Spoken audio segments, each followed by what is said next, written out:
nga nabasa na ko ay hindi na naman yung bansa. Ang tanang kwento na sige na ko mabasa dili sa Biblia, sakop dili hapon sa atong pananabuhi dili sa kalibutan. Dili din siya mulayo. Sakop. Sikang demotion ako kay Bratinas, doon na naman sa mga katulad yung mga banggit na PhilHealth na isa rin sa mga ang unang pansin. Example lang po kay Jeremy, yung bilhin namin ko sa 100,000, 120 or sobra 120 plus. Pero ang na-apply ko lang sa PhilHealth is 30 na. So, lang may kaano and then ang contribution ko is naku, no? Especially sa mga DL sa taxis, no? Kahit nag-training yung pinapagod, no? Pero balikan ko ang Chinese, iko punta ka lang na pala ko na nindot na tinunod ang message ko na nindot gihapon. Ngunit ito, kaya individual sa atong especially sa atong mga nangyayong Pilipinas, no? Ngayon ko lang kasi na-analyze ito.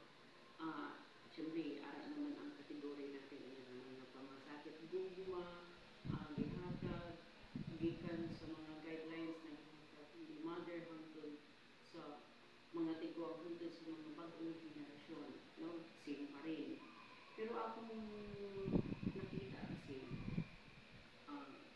ang kini, dili na kung sundo na ito o karon, kung kini lang unta ang sunod sa gugma sa tanang ng puno dili sa Pilipinas, dili nga niya ang Pilipinas karon. Well, ako is normal man dapat kung naatay nag-invest ka na kita. Normal na. Anong maninda mo ka o iuntay ka mo kita, di ba? Isa na siya karason. Pariharan na o mag-invest ka gusto, dapat na-adugay kita. Pero dili lang po din na kita ang halos bilyon, trilyon na mawala sa Pilipinas. So, ako na lang ni siyang paagian. Nang si Bungbong ang naagian ko ang mundoy. Diyan mo kalbandisal kami. Maliko si Jenny.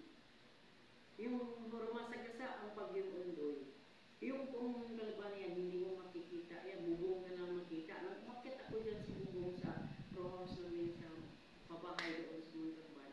Wala na ako makikita ng bahay, almost bahay. Tubig na ang makikita ako. Pero, nag-analyze ko naman, yung mga panahon na yun, hindi